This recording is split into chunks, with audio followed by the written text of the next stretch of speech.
입니다. 창세기 4장 1절로 9절입니다. 창세기 4장 1절로 9절 말씀입니다. 창세기 4장 1절로 9절 말씀 구약성경 5면에 있습니다. 창세기 4장 1절로 9절 말씀 제가 천천히 읽겠습니다. 아담이 그의 아내 하와와 동침하매 하와가 임신하여 가인을 낳고 이르되 내가 여호와로 말미암아 등남하였다 하니라. 그가 또 가인의 아우 아벨을 낳았는데 아벨은 양치는 자였고 가인은 농사하는 자였더라. 세월이 지난 후에 가인은 땅의 소산으로 제물을 삼아 여호와께 드렸고 아벨은 자기도 양의 첫 새끼와 그 기름으로 드렸더니 여호와께서 아벨과 그의 제물은 받으셨으나 가인과 그의 제물은 받지 아니하신지라. 가인이 몹시 분하여 안색이 변하니 여호와께서 가인에게 이르시되 내가 분하여 함은 어찌 됨이며 안색이 변함은 어찌 됨이냐. 내가 선을 행하면 어찌 낯을 들지 못하겠느냐. 선을 행하지 아니하면 죄가 문에 엎드려 있느니라. 죄가 너를 원하나 너는 죄를 다스릴지니라. 가인이 그의 아우 아벨에게 말하고 그들이 들에 있을 때에 가인이 그의 아우 아벨을 쳐 죽이니라. 여호와께서 가인에게 이르시되 내 아우 아벨이 어디 있느냐. 그가 이르되 내가 알지 못하나이다. 내가 내 아우를 지키는 자이니까. 아멘. 아멘. 선악과를 먹고 범죄한 아담과 하와는 에덴 동산에서 쫓겨납니다. 당장 죽진 않았습니다. 아담이 930년을 살았어요. 하나님은 하루가 몇 년 같다 그러세요? 1000년 같다고 하셨으니까 하나님 입장에서 보면 온전한 하루도 살지 못했어요. 온전한 하루도 살지 못했다. 하루살이만도 못할 수 있는 거예요. 그럼에도 불구하고 인간은 언제나 교만으로 가득 차 있습니다. 사실 온 세상에 하나님이 만드신 피조물로 가득한데 인간이 언제 나타났어요? 피조물 중에서도 가장 늦게 나타났어요. 겸손함을 일깨워주기 위함이지요. 곤충보다도 늦게 창조함을 받았어요. 교만하지 말란 뜻이에요. 그럼에도 불구하고 아담과 하와는 하나님처럼 된다라는 말을 가슴속에 품고 현혹되어져 있어요. 오늘 가만히 본문을 보시면 아담과 하와가 둘을 낳습니다. 가인과 아벨을 낳아요. 그래서 인간은 누구냐? 가인과 아벨로 불리는 거예요. 가인과 아벨로 불리는 사람의 현상이 있어요. 하와가 아기를 낳는데 그런데 교만함으로 가득해요. 자기가 하나님처럼 된다라는 그 생각으로 가득해요. 4장 1절을 다시 보시겠어요? 4장 1절 말씀을 같이 한번 읽어보시죠. 창세기 4장 1절입니다. 시작. 아담이 그의 아내 하와와 동침하매 하와가 임신하여 가인을 낳고 이르되 내가 여호와로 말미암아 등남하였다 하니라. 내가 여호와로 말미암아 등남하였다. 정확한 표현은 내가 남자아이를 만들었다 이런 뜻이에요. 하나님이 아담을 만드셨어요. 사람을 만드시고 아담, 남자라고 이름을 붙였어요. 남자를 만드셨다 이런 거죠. 그런데 가인이 똑같이 한 아기를 낳아놓고서는 내가 남자를 만들었다 그러고 있어요. 오만하고 방자한 언어지요. 나도 하나님처럼 사람을 만들었다 이러고 있어요. 아들의 이름을 가인이라고 줬어요. 가인이란 뜻은 사람을 찌르는 창이란 뜻이랍니다. 사람을 찌르는 창. 그런가 하면 던지는 작살. 그 사람을 찔러서 죽이는 존재로서 이름을 붙였어요. 가인, 사람을 죽이는 존재예요. 얼마 후에 또 아들을 낳았어요. 이번에 아들 이름은 아벨이라고 줬어요. 아벨은 뜻이 뭐예요? 안개, 허무 그런 거예요. 가만히 보면 우리가 가인과 아벨이에요.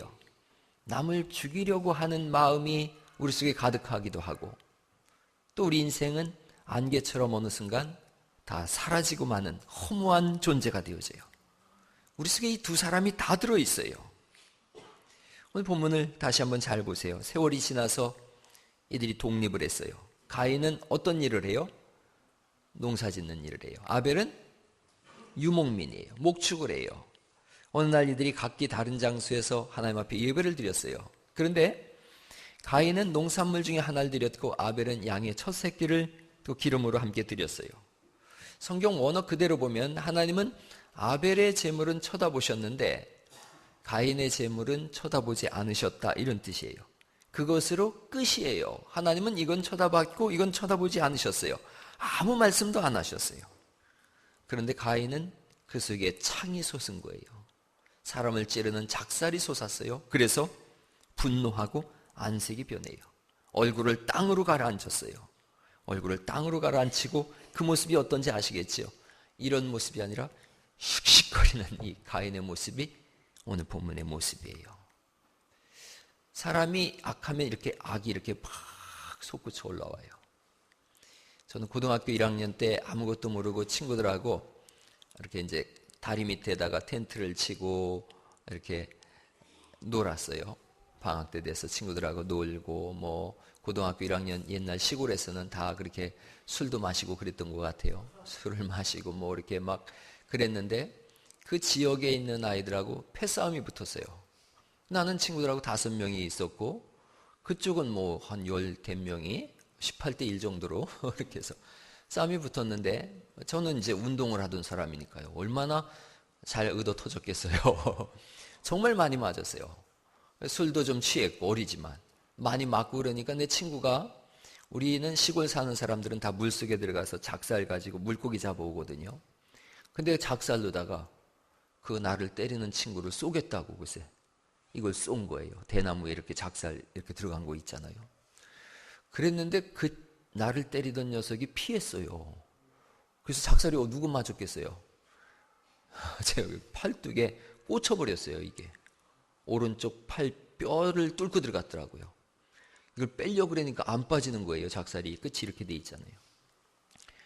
이성을 잃어가지고요, 칼을 들고 거기 쫙 쳐져 있는 텐트를 다 찢었답니다. 제가 우리 어머니가 텐트값 물어주느라고 아주 고생하셨어요.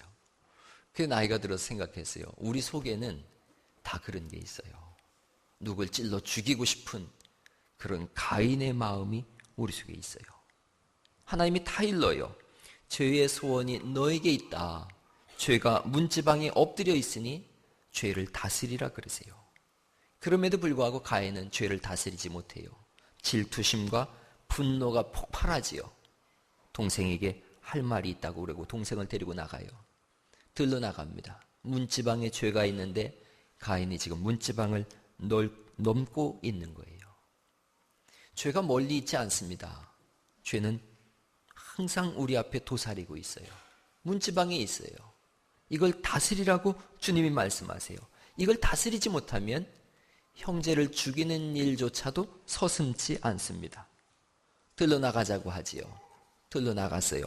처음에는 본문의 뉘앙스를 가만히 보면 동생을 죽이고 싶은 마음은 없었을 거예요. 그런데 조금 지나면서 분노가 들끓어요. 죄의 유혹이 그를 덮어요. 그러자 쳐서 죽입니다. 자기의 동생을 쳐 죽여요. 그의 마음속에는 네가 없으면 하나님이 나를 주시하지 않겠느냐는 거지요. 아벨을 쳐 죽였다 그럴 때 이 쳐 죽인다는 말이 하라그라고 하는 말인데 무자비하게 학살했다, 때려서 죽였다라는 뜻이에요. 고륙이나 인정이나 고륙에 대한 인정이나 사랑 찾아볼 수가 없는 거예요. 이름처럼 작살로 찔러 죽이듯이 질투에 눈이 멀어서 동생을 쳐서 죽였어요. 주님은 그렇게 말씀하세요. 형제를 미워하는 자마다 어떤 사람이래요? 살인하는 자라 그러세요. 이유가 있어요. 미움이 증폭되어지면 죽음까지 나가기 때문에 그래요. 우리 속에 있는 가인을 제어할 방법이 없더라는 거예요. 인생은 자기 속에 있는 이 가인을 제거하거나 제어할 능력도 방법도 없어요. 유일한 방법은 예수 그리스도의 피밖에 없는 줄 믿습니다. 예수님밖에 없어요. 너무나 유명한 영화 중에 벤허라고 하는 영화가 있어요. 벤허의 친구가 몇 살 난데 권력에 눈이 어두워서 벤허 가족을 반역자로 몰아세워요. 그래서 다 터지고 벤허는 노예로 팔려갔다가 천신만고 끝에 복귀하게 되어집니다. 그리고 자기 이제 친구였지만 이제 원수가 된 메살라와 함께 전차 경기를 벌여요. 우리가 이 벤허라고 하는 영화를 몇 번씩 봤을 거예요. 학교 다니실 때. 저게 그 전차 경기예요. 전차 경기에서 손자가 부서지고 메살라가 죽어가요. 죽어가면서도 이 사람 속에는 분노가 가득하고 어떻게 하면 베너를 더 괴롭힐까 이 생각이 가득해요. 그래서 당신의 어머니와 여동생이 지금 나병 환자로 살고 있다고 그걸 알고 죽을 때까지 괴로워하라고 그러고 죽어요. 분노하지요, 베너가. 그런데 베너가 마지막에 예수님 십자가 죽으실 때 그 장면 속에서 그런 고백을 해요. 거기에 있었거든요. 나는 그때 예수님께서 십자가에서 하신 말씀을 들었습니다. 저들을 용서하시오라고 하는 그 말씀을 들을 때 그때 비로소 내 속에서 칼이 사라지는 것을 느꼈습니다. 예수님 외에는 우리 속에 있는 칼을 제거할 방법이 없어요. 예수님 외에는 가인의 탈을 벗을 방법이 없어요. 하나님께서 가인에게 물으세요. 네 아우 아벨이 어디 있느냐 하는 거예요. 9절 말씀을 읽어보시죠. 9절 말씀 같이 한번 소리내서 읽어보겠습니다. 시작. 네 아우 아벨이 어디 있느냐. 그가 이르되 내가 알지 못하나이다. 내가 내 아우를 지키는 자니. 너무나 당당해요. 내가 알지 못합니다. 아담은 선악과를 먹었어요. 사람을 죽이지 않았어요. 그럼에도 숨거든요. 그런데 가인은 그게 아니에요. 사람을 죽였어요. 그럼에도 불구하고 내가 내 아우를 지키는 사람입니까? 라고 오히려 하나님께 대들어요. 아담은 남을 해친 일이 없음에도 불구하고 두려워 떨고 있는데 가인은 숨지도 가리지도 않았어요. 사람을 죽여놓고 그 동생이 지금 땅에 묻혀져 있는데 당당하게 태연하게 말해요. 죄가 증대되고 증폭되어지는 거예요. 갈수록 죄가 커지는 것을 창세기는 말씀하고 있어요. 가인이 아벨 죽인 것은 한 사람 죽인 게 아니에요. 아벨의 후손 모두를 죽인 거예요.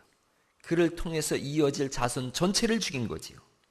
사육과 생육, 사육을 통해서 생육과 번성 모든 것을 막았어요.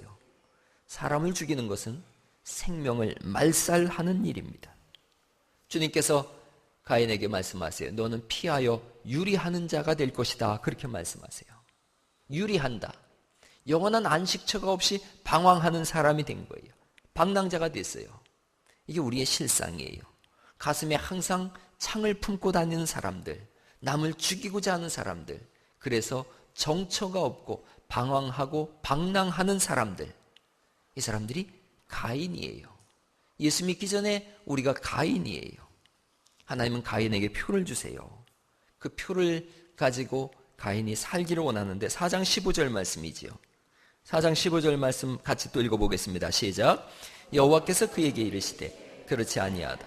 가인을 죽이는 자는 벌을 7배나 받으리라 하시고 가인에게 표를 주사 그를 만나는 모든 사람에게서 죽임을 면하게 하시니라. 아멘. 이 표는 무슨 복의 표가 아니에요. 세상 사람이다라고 하는 저주의 표예요. 그래서 세상 사람들이 보니까 저 사람이나 나나 똑같은 악당이구나. 그래서 악당끼리 모여있게 살리게 하는 저주의 표예요. 우리가 그런 사람들이었으면 성경은 자꾸 반추해서 말씀하는 거예요.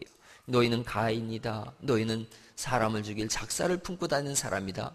너희는 악당의 표, 가인의 표를 가진 사람들이다. 그런 사람들이 그리스도 예수 안에서 새 사람 된 줄 믿습니다. 예수님 안에서 새로운 표를 가진 사람들인 거예요. 저주의 표가 변해서 하나님의 자녀들이 된 거지요. 하나님의 아들, 딸들이 된 우리에게 주님이 오늘 물어보시는 거예요. 구원받았다면 내 아우는 어디 있느냐 하는 거예요. 이 아우란 말은 형제란 뜻이에요. 내 가족, 내 친척, 내 형제는 어디 있느냐. 아우를 찾으시는 하나님의 음성이 오늘 들려질 수 있기를 간절히 바랍니다. 아벨이 이름 뜻이 허무란 뜻이었어요. 허무하게 사라질 내 이웃을 찾아오라는 거예요. 구원받은 우리에게 주님이 요구하시는 거예요. 아벨처럼 안개처럼 사라질 내 이웃이 어디 있느냐. 그들을 내게로 데려오라는 거예요. 사도행전은 성령행전이라고도 하고 전도행전이라고도 해요. 요즘 우리가 새벽마다 사도행전을 보고 있어요. 그 사도행전의 내용이 뭐냐면 잃어버린 영혼을 찾아다니는 사람들의 기록이에요. 초대교회 사람들이 어떻게 전도했느냐가 써 있어요. 초대교회 사람들은 모두가 날마다 어디서든지 전도했대요.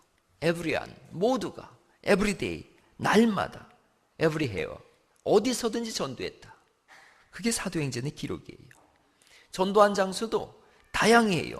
길모퉁이에서도 하고 예루살렘 성에서도 하고 사내들인에서도 하고 광야에서도 하고 개인 집에서도 하고 총독 관저에서도 하고 회당에서, 성문에서, 강변 빨래터에서, 감옥에서, 시장터에서, 강연장에서 그들이 삶의 자리 어디서든지 잃어버린 가족을 찾는 거예요.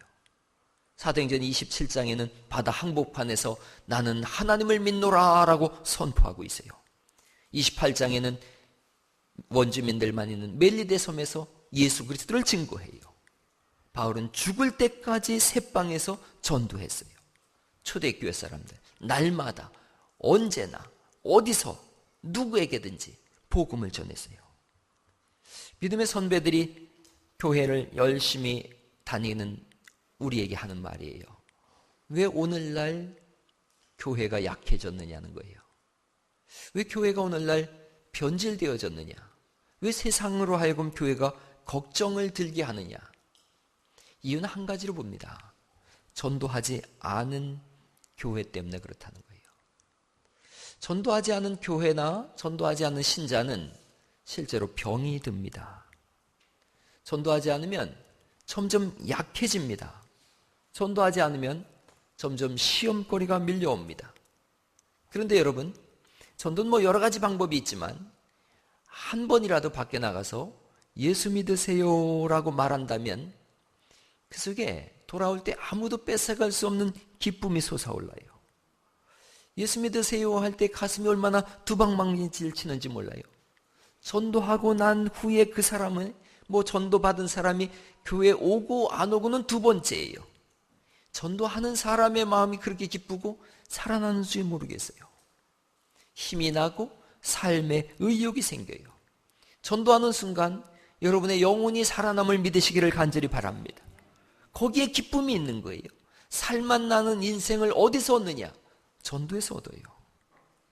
시험 들어있다면 사실은 전도하지 않는다는 반증이에요. 전도하는 사람은 시험 들질 않습니다. 전도해서 교회 누군가가 와보세요. 그럴 때 그 성도는 목사를 위해서 간절히 기도합니다. 목사가 오늘 대박 쳐야 되는데 이런 거예요. 전도하지 않으니까 누군가 교회 왔을 때 그 사람에 대해서 신경을 쓰지 않는 거예요. 그래서 졸리면 졸고 휴대폰도 만지작거리고 왜 그렇게 하느냐? 그 사람에 대해서 관심이 없는 거예요. 여러분이 누군가를 전도해가지고 와보세요. 전도한 그 사람이 오늘 주일날 온다고 그러면 10시부터 와 있습니다. 10시부터 와가지고 어디 휴지 떨어져 있는 거 없나? 혹시라도 그 사람이 오고 실망할까봐 휴지도 줍고 화장실도 둘러보고 수건도 바꿔놓고 이렇게 합니다. 예배 시간에 목사의 설교를 100% 받아들여요. 왜냐하면 저 목사가 오늘 설교 잘해야 돼. 괜히 헛소리 해가지고 온 사람 실망해서 돌아가면 안 되지. 이 생각으로 초집중을 하는 거예요. 그리고 그런 분이 누굴 보는지 아세요? 휴대폰 하고 있거나 딴짓하거나 이런 사람 보면 저 싸가지 없는 것, 전도도 안 하는 것이 전도하고 온 사람을 데리다가 왜 저 실망하게 하려고 저러나? 노심초사하는 거예요. 믿으시면 아멘. 전도를 안 해보셔서 잘 모르십니까? 누가 조느냐? 전도 안 한 사람이 졸아요. 한번 옆 사람 얼굴 좀 한번 보세요. 전도하는 사람은 절대로 졸 수가 없어요. 얼마나 긴장되는 순간이에요. 저 사람이 예수 믿고 지금 구원받아야 되는데 이 긴박한 순간이잖아요. 자기 영혼이 사는 법이 전도예요. 전도의 복을 놓치지 않기를 예수 이름으로 축원합니다. 예수님의 제자들은 전도하다가 다 죽었어요. 그런데도 기뻐합니다. 세상적으로 이해할 수 없는 일이에요. 그런데 전도를 하면 그 맛을 알 수가 있어요. 바울은 루스드라에서 안전뱅이를 향해서 복음을 증거하고 일어나라 그랬어요. 안전뱅이가 일어났습니다. 그러자 사람들을 향해서 천지와 만물을 지으신 하나님께로 돌아오라라고 전도했어요. 치료하고 전도했어요. 그랬더니 유대인들이 돌을 던져서 돌에 맞아 죽었어요. 죽은 바울을 하나님이 다시 살리셨어요. 그러자 다시 자기를 향해서 돌을 던진 루스드라로 돌아가서 전도합니다. 이 믿음에 거하라. 우리가 하나님 나라에 들어가려면 많은 환난을 겪어야 하는 것이다 선포하면서 자기를 죽인 그 마을로 다시 들어가서 전도하는 거예요. 그게 전도자의 사명이에요. 우리에게 주님이 아우가 어디 있느냐라고 물으실 때 이런 질문인 거예요. 교회들마다 왜 힘을 잃어가고 시끄러운가? 밖에 나가서 그리스도의 복음을 증거해야 되는데 밖에 나가질 않는 거예요. 그냥 안에서 서로 모여 있다가 답답하니까 소리를 지르고 그래서 큰 소리 가지고 싸움이 일어나는 거예요. 적군을 향해서 폭탄을 던지고 진행해 나가야 되는데 폭탄이 교회 안에서 터지는 거예요. 자폭이에요, 자폭. 옛날에 교회에 있을 때 교회 축제를 했어요. 그러면서 알까기 대회를 했어요. 알까기 이렇게 탁 그거 할 때 제일 아쉬운 경우가 어떤 때냐면 자기가 깐 알이 자기 알을 맞추고 두 개가 다 나갔을 때래요. 그런 걸 애들 표현으로 쌍자살이라 그러더라고요. 여러분 전도하지 않으면 교회 안에서 속이 뒤집어지는 순간을 경험하는 거예요. 전도하면 속에 말할 수 없는 평강이 찾아오는 줄 믿으시기 바랍니다. 전도하면 되고요. 안 하면 안 돼요. 이건 참 기가 막힌 얘기예요. 전도하면 반드시 됩니다. 아멘이죠? 안 하면 절대로 안 돼요. 왜 어떤 교회가 성장하느냐? 전도하는 교회가 성장해요. 우리 교회가 이렇게 보니까 도로도 참 좋고 오가면서 보기 좋고 그래요. 아무리 입지가 좋아도요. 전도하지 않으면 오가다가 들리는 분들은 한계가 있어요. 그 교회의 성장은 반드시 한계를 가져요. 그러나 전도할 때 하나님은 부흥을 허락하시는 줄 믿으시기 바랍니다. 전도하면 반드시 됩니다. 어떤 집사님은 전도 대상자를 정해놓고 아침마다 정수기에 물을 떠다 줬대요. 매일 물을 떠다 먹였더니 교회에 나오더래요. 물 먹이는 방법, 예수님 전도 방법이에요. 사마리아 여인에게 물을 먹이잖아요. 그랬더니 영생수를 찾아 나옵니다. 전도하면 됩니다. 100년 전에 선교사들이 우리나라에 왔어요. 복음을 전해야 되는데 말을 잘 못하잖아요. 그러니까 언어도 연약하고 표현도 안 좋고 전달력도 없고 사람들이 안 듣는 거예요. 그래서 선교사 한 분이 누구에게 들었어요? 우리나라 사람들 옛날 얘기 좋아한다. 옛날 얘기 중에서도 호랭이 얘기 좋아한다. 그 얘기를 듣고 파란 눈에 호쟁이가 옛날 얘기를 다 배웠어요. 사람들 모아놓고서 얘기를 하는 거예요. 호쟁이가 옛날 얘기 해준다니까 얼마나 사람들이 신기해요. 그 사랑방에 다 모였더니 떡 하나 주면 안 잡아먹지. 그 얘기를 하는 거예요. 떡 하나 주면 안 잡아먹지. 그래서 찹쌀떡을 줬더니 먹다가 목에 걸려 죽었습니다. 그러는 거예요. 그리고 그 다음 날은 그 부인이 복수하려고 점 찍고 나타났습니다. 그러면서 옛날 얘기를 해주는 거예요. 할머니가 너무 놀래가지고 하나님 살려주세요 하고 기도를 했더니 한참 기도하다가 눈 떠봤더니 호랑이가 없는 줄 알고 조용해서 눈 떠봤더니 호랑이도 기도하더라는 거지요. 하늘에 계신 우리 아버지시여 오늘도 우리에게 일용할 양식을 주옵시고 그러면서 기도하더라. 뭐 이 얘기를 하니까 사람들이 막 배를 잡고 깔깔거리고 웃는 거예요. 그리고 이제 호쟁이한테 들은 얘기를 다른 사람한테 해줘야 되잖아요. 야, 내가 갔더니 파란 눈에 호쟁이가 옛날 얘기해주는데 참 재밌게 하더라. 뭐라고 하던데 호랭이가 글쎄 기도를 하는데 하늘에 계신 우리 아버지여 일용할 양식을 그러면서 주기도문을 외우더라는 거예요. 예수가 증거되기 시작했어요. 전도하려고 하면 수많은 방법들이 하나님께서 주시는 줄 믿습니다. 하면 되는 거예요. 손현보 목사라고 세계로교회 목사가 있어요. 1993년에 부산 지역의 시골 교회를 담임했는데 1993년에 딱 가서 부임해 보니까 교인이 20명이에요. 너무 기가 막히죠. 그런데 그 마을에는 마을 사람들이 전부 합쳐봐야 반경 다 해봐야 300명 정도밖에 안 돼요. 이분이 부임해서 남선교회 회의를 한다 그래서 참석을 했어요. 회의 내용이 딱 한 가지였어요. 5,000원씩 회비를 내서 강아지를 한 마리 샀는데 그 강아지가 잘 자라고 있답니다. 그러니까 다들 좋아하면서 박수를 치는 거예요. 그 강아지 잡아서 키워서 뭐 하시려고요? 그랬더니 여름에 부부 친목 모임 가는데 그 개를 잡아서 친목을 도모하려고 한답니다. 그래서 개 키우는 게 원래의 주요 사업이었어요.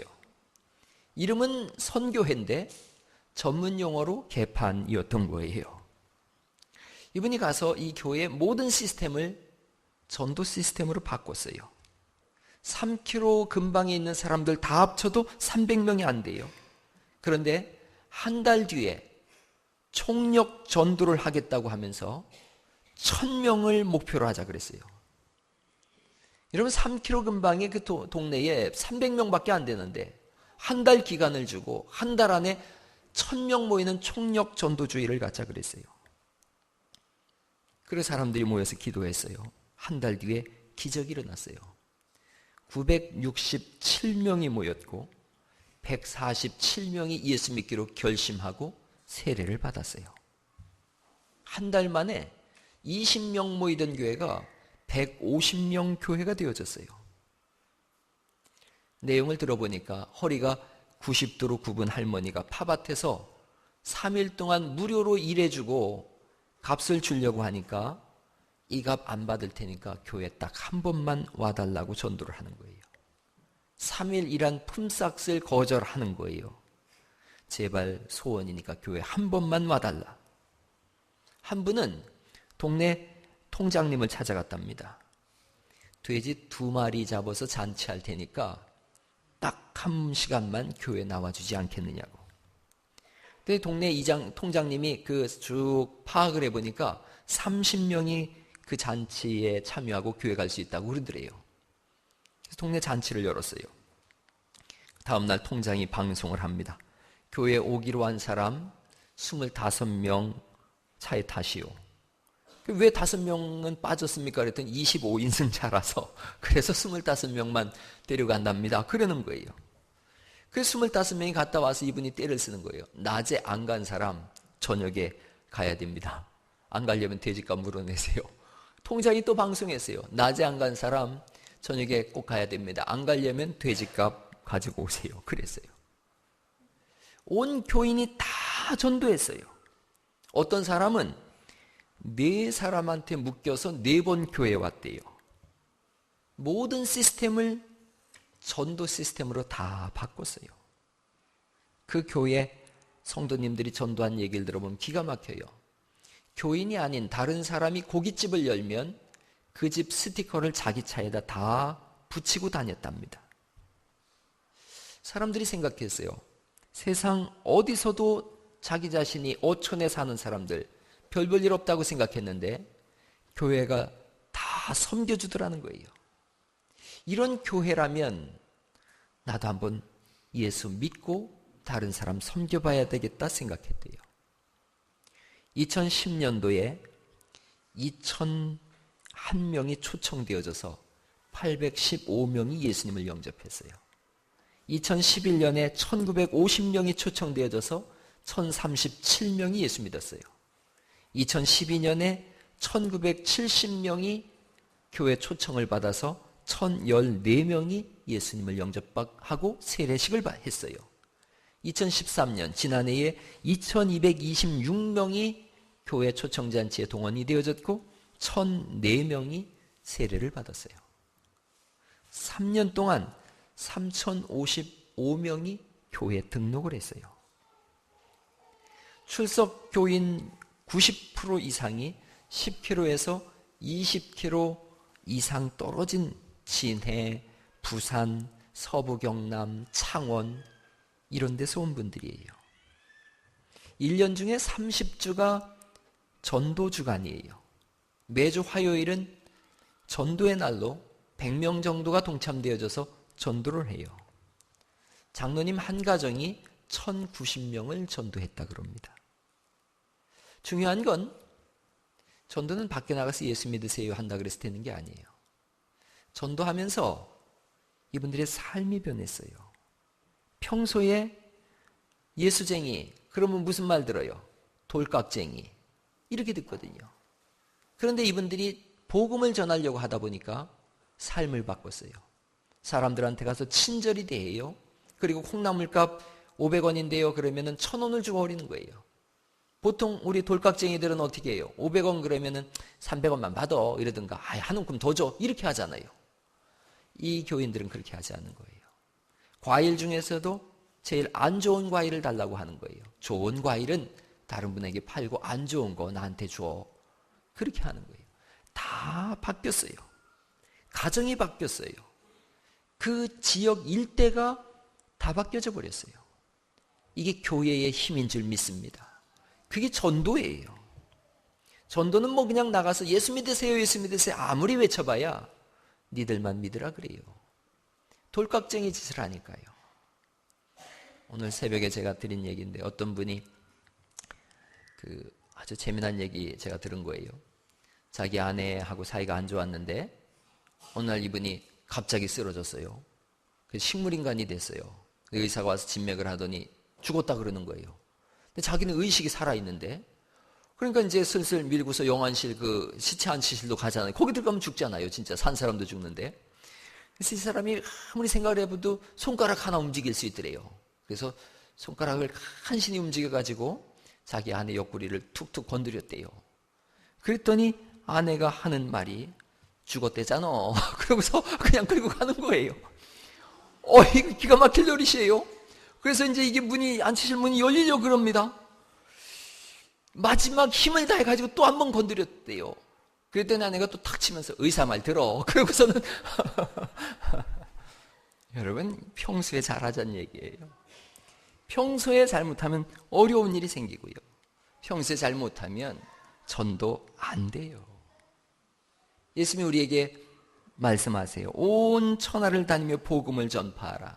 믿고 세례를 받는 사람은 구원을 받을 것이고 믿지 않는 사람은 정죄를 얻으리라. 주님 그렇게 말씀하세요. 하나님은 가인에게 네 동생 어디 있느냐 그러세요. 우리 교회에 장로님들 5분 계셔서 제가 지난주에 그런 얘기했어요.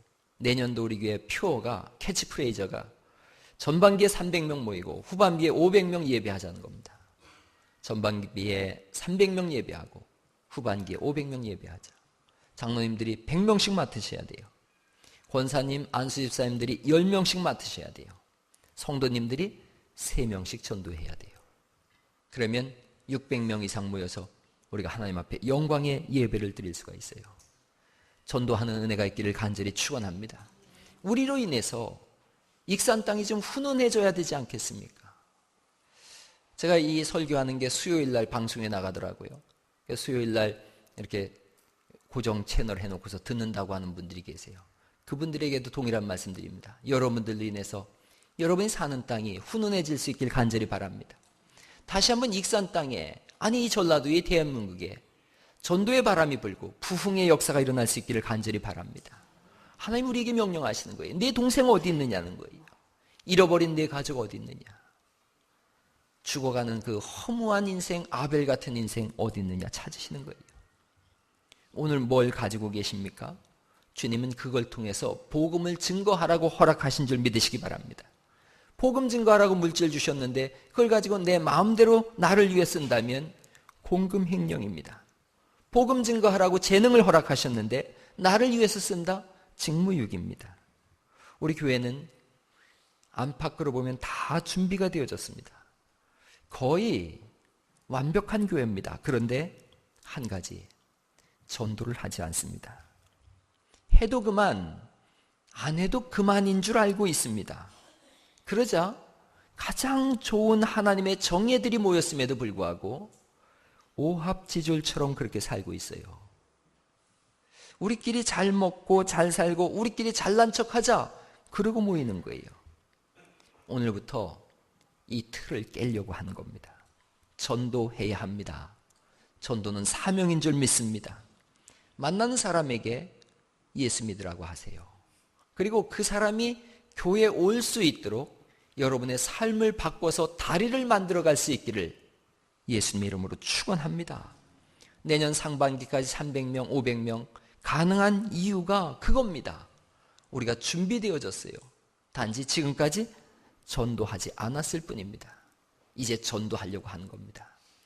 12월 24일 날 음악회를 교회에서 열 예정입니다. 그때 총동원 전도주의를 열 거예요.